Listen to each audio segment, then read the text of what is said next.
This is your physics tutor Sonali Rathi and I welcome you all in my YouTube channel, that is Physics Friction of Mind. This is the place where we deal with a concept. This is the place where we deal with the physics by relating it with our daily life situation. So first of all, I am wholeheartedly thankful to all the viewers for viewing my all the lectures of the chapter that is magnetic material. So हर बार की तरह आप यही सोच रहे होंगे कि आज मैं फिर से फिजिक्स का एक पर्टिकुलर पॉइंट या फिर फिनोमेना डिस्कस करने वाली हूँ, राइट?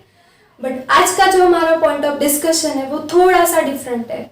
हमें फिजिक्स से डिस्कस करना है, बट हमें फिजिक्स एक दूसरे पॉइंट ऑफ व्यू से डिस्कस करना है. So our today's topic of discussion is what should be our perspective towards physics and next is how to prepare this subject. So friends, it's my personal observation that being a physics teacher, most of the students ask me that, ma'am, how to prepare this subject? We feel that it's a quite tough or a hard subject. How to prepare this? Most of the students face difficulty while preparing this subject. There are lots of big question marks while preparing this subject. So today, we'll do the general discussion regarding all these problems that most of the students face. Okay? बहुत सारे लोग बोलते हैं that physics हमें कभी जमा ही नहीं, physics हमें जमा नहीं, ये एक्सेप्टेबल है, बट फिजिक्स हमें क्यों नहीं जमा कि हमने कभी इस पे फोकस किया है. इट्स ह्यूमन टेंडेंसी दैट हम हर चीज को अपने पर्सपेक्टिव के अकॉर्डिंग देखते हैं, हम अपने पॉइंट ऑफ व्यू से देखते हैं.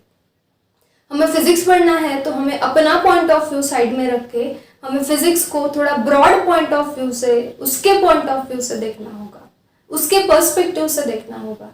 सिंपल एग्जांपल हम लेंगे. अगर मैंने आपसे पूछा what is the state of this board, okay, so according to your limited perspective you will say that this board is at rest, okay, but see the perspective of physics.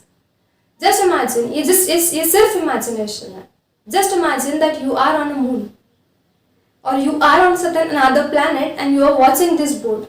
Now if you are on another planet, for you being on another planet, earth is in motion, along with the earth this room is in motion, and along with the room this board will also be in the motion. So अपना जो point of view था उसके according हमने बोल दिया कि board कौन से स्टेट में है, रेस्ट में है, राइट? बट फिजिक्स क्या बोलता है कि हमने अगर हमारा पर्सपेक्टिव थोड़ा ब्रॉड किया, so possibility is also there that the board is in a motion. ये है फिजिक्स का perspective, which is quite broad. और अगर हमें इस सब्जेक्ट के साथ डील करना है तो हमें हमारी जो लिमिटेशंस है उसे ब्रेक करके हमें आउटर वर्ल्ड के साथ एक्सप्लोर होना पड़ेगा. बिकॉज ये सब्जेक्ट ऐसा है जहाँ माइक्रोस्कोपिक और मैक्रोस्कोपिक दोनों वर्ल्ड की स्टडी होती है. फिजिक्स में हम इलेक्ट्रॉन, जो कि हमारी आंखों से भी नहीं दिखता, जिसका मास 10⁻⁻31 kg की रेंज में है, यहाँ हम इलेक्ट्रॉन की स्टडी करते हैं. एट द सेम टाइम यहाँ हम गैलेक्सीज की भी स्टडी करते हैं, जिसके डायमेंशंस कोई भी मेजरिंग इंस्ट्रूमेंट से मेजर करना क्वाइट इम्पॉसिबल है. This is the wide range of this subject where we deal with both microscopic as well as macroscopic world. This is the subject where we use both microscope to see the microscopic object. At the same time, we use the telescope to see these giant bodies, to see these heavenly bodies. This is the broad range of physics. Can we imagine our life without light? Today you are able to see me just because reflection, which is the phenomena in physics. Reflection of light. So can we imagine our life without light? That light consists of electromagnetic spectrum, which consists of a number of bands, and we use the applications of all those bands of light, right? So it is quite impossible to imagine our life without light. Can we imagine our life without gravity? Not at all. Can we imagine our life without friction, जो कि हम हर रोज experience करते हैं, हर second experience करते हैं? Just imagine friction नहीं होता. So friction अगर नहीं होता तो आज हम इस सरफेस पे स्टेडी नहीं रह पाते, हम स्लीप होते रहते. So all these are the concepts that are included in this particular subject, that is physics. Now the question arises, how to prepare this subject, because it's a tough subject. And why this is a tough subject? Because it covers so many things. Like in physics, theory is there, derivations are there, formulae are there, numericals are there, experiments are there. So how to deal with all these things? और ये इतनी सारी चीज़ें होने की वजह से ही हम इस सब्जेक्ट को टफ या फिर हार्ड सब्जेक्ट डिक्लेयर करते हैं, राइट? बट इससे इंटरेस्टिंग सब्जेक्ट नहीं होगा. सी, theory. Now talking about the theory, most of the students has a, we can say, tendency or just the habit of mugging up the things. हम mug up करते हैं, हम रट्टा मारते हैं, right? Theory is not a thing to mug up like.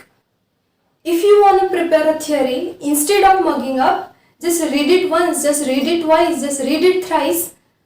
अगर आप इस वे में थियोरी प्रिपेयर करोगे तो आपकी थियोरी अच्छे से प्रिपेयर होगी.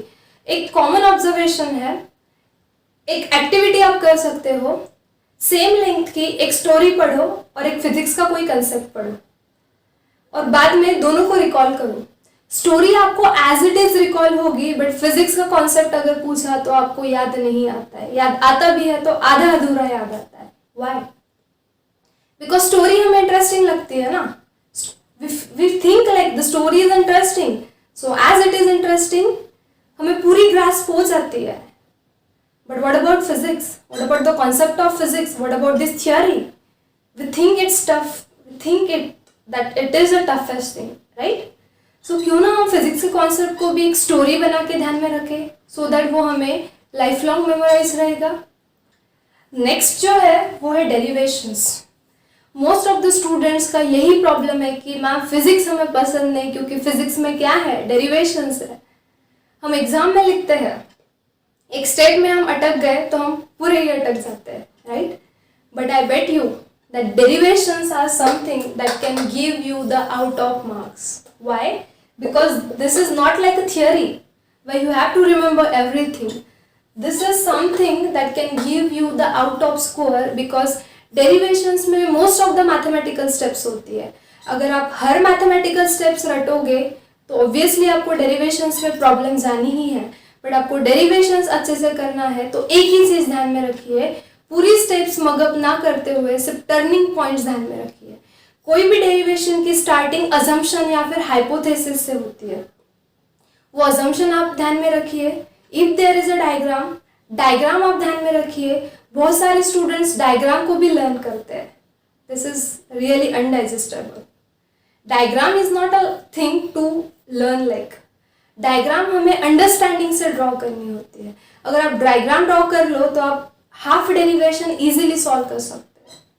सो डेरिवेशंस में आपको हर स्टेप मगअप नहीं करनी है, आपको सिर्फ टर्निंग पॉइंट्स ध्यान में रखने हैं. और यही एक ऐसा टूल है फिजिक्स में जो आपका टाइम भी सेव करता है एग्जाम में और आपको आउट ऑफ भी स्कोर करके दे सकता है. बिकॉज थियोरी आप कितनी भी लिखो, मार्क्स डिडक्ट होने के चांसेस होते हैं अगर सेटिस्फाइड नहीं होगी तो. बट डेरिवेशन अगर आपने स्टेप वाइज पूरा लिखा तो आपके मार्क्स कहीं नहीं जाने हैं. So don't feel the phobia of derivation. Derivation is something that can give you the out off score. Next is a फॉर्मूले. सबसे बड़ा प्रॉब्लम फिजिक्स में नंबर ऑफ फॉर्मूलेज है, थाउजेंड्स ऑफ फॉर्मूले. इतने सारे फॉर्मूले हम कैसे ध्यान में रखें? सो यहाँ आपकी कोई हेल्प नहीं हो सकती. फॉर्मूले तो आपको ध्यान में रखनी ही है, बट मुझे जो बताना है कि बहुत सारे स्टूडेंट्स फॉर्मूले मगअप करते हैं. अब आप मगअप करो या आप लर्न करो या आप ध्यान में रखो, ये आपका कॉल है. But what I want is हर फॉर्मूले का कोई तो भी फिजिकल सिग्निफिकेंस होता है, हर फॉर्मूला का कोई तो भी एप्लीकेशन होता है. Like if I say the formula E equals to mc², well known famous Einstein's energy mass relation जो सबको ही पता होगा. ये इक्वेशन वेल फेमस है आइंस्टाइन का, ये हमें पता है, इसे हम रट लेते हैं. इसमें वैल्यूज पुट करके हम आंसर भी न्यूमेरिकल भी सॉल्व कर लेते हैं, राइट? बट इस फॉर्मूले का फिजिकल सिग्निफिकेंस अगर पूछा तो बहुत सारे स्टूडेंट्स जवाब नहीं दे पाते. व्हाई? बिकॉज हम फॉर्मूला सिर्फ एज अ टूल यूज करते हैं. हम फॉर्मूला सिर्फ न्यूमेरिकल सॉल्व करने का एक टूल करके यूज करते हैं. बट हर फॉर्मूला का एक पर्टिकुलर फिजिकल सिग्निफिकेंस होता है. लाइक इफ आई से E equals to mc square, ये इक्वेशन क्या इंडिकेट करता है? This C stands for the speed of light, which is a constant parameter, and this tells us that mass and energy are interconvertible phenomena. Energy can be converted into mass, mass can be converted into energy. This is the physical significance of this formula. ऐसे ही हर फॉर्मूले का physical significance है. वो physical significance अगर आपने जान लिया तो फॉर्मूला ध्यान में रखना is not a big deal. Next है न्यूमेरिकल. ये तो सबका ही प्रॉब्लम है कि हमें फिजिक्स में थियोरी भी जम जाती है, हमें डेरिवेशंस भी जम जाता है, बट हमें न्यूमेरिकल सॉल्व नहीं करते आते. हमें न्यूमेरिकल सॉल्व क्यों नहीं करते आते ये हमने सोचा है. न्यूमेरिकल सॉल्व करने के लिए सबसे पहली थिंग हमारे कॉन्सेप्ट्स क्लियर चाहिए. सेकेंड इंपॉर्टेंट थिंग, हमें डेटा एनालाइज करते आना चाहिए. न्यूमेरिकल में जो भी डेटा दिया है वो हमें इंटरप्रेट करते आना चाहिए. Accordingly if there is a diagram, necessarily you draw a diagram, because आपका हाफ न्यूमेरिकल सिर्फ डायग्राम के बेसिस पे सॉल्व हो सकता है. जो भी न्यूमेरिकल में जो भी सिचुएशन या कंडीशन आपको दी है वो आपको विजुअलाइज करते आने चाहिए. Visualisation is very important. अगर आपको विजुअलाइज करते आ गया तो आप इजीली डायग्राम ड्रॉ करके हाफ 50% न्यूमेरिकल ऐसे ही सॉल्व कर सकते हो. एक कॉमन मिस्टेक जो स्टूडेंट करते हैं, they write the data, they write the given data, they use the correct formula, they find out the answer, but the mistake they do is conversion. हम यूनिट्स का conversion करना भूल जाते हैं.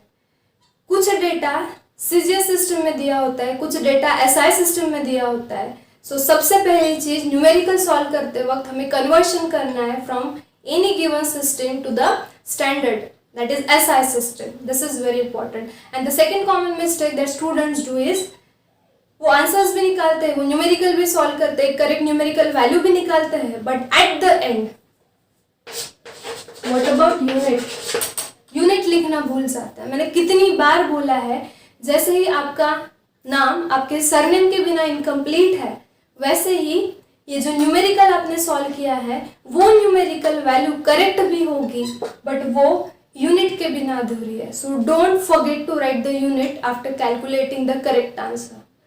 सो if you will deal with the numerical this way, then you will be capable to solve the numerical, to deal with the numerical.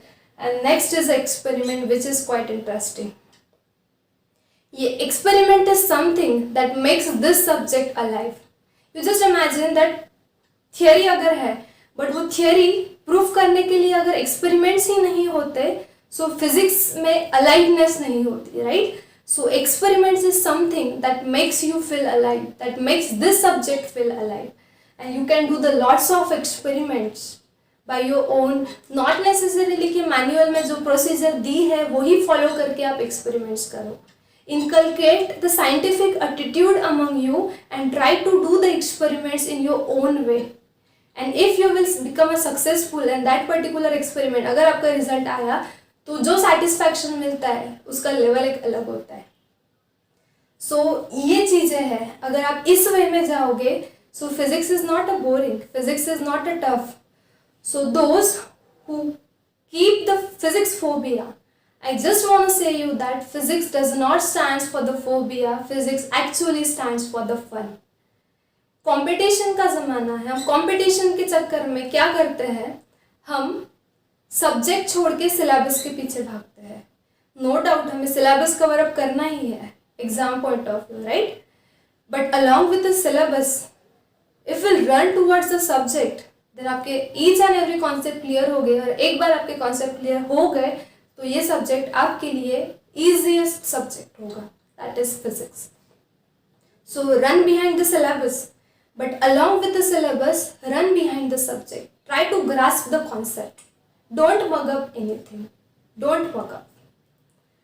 So if you will do this way, then obviously one day success will definitely knock your doors and this physics will become a interesting subject. The mystery of entire universe has been hidden in this particular subject, that is physics. So it's having a very wide range, very broad range. So if you want to prepare this subject, just try to implement all these things that we have discussed in this particular lecture. So if you do this way, then you will definitely become successful in this subject, that is physics. If you have any query regarding this particular subject, you can mention in a comment box. Okay? So prepare this way. Good luck. Until then, stay studious, stay curious. Thank you.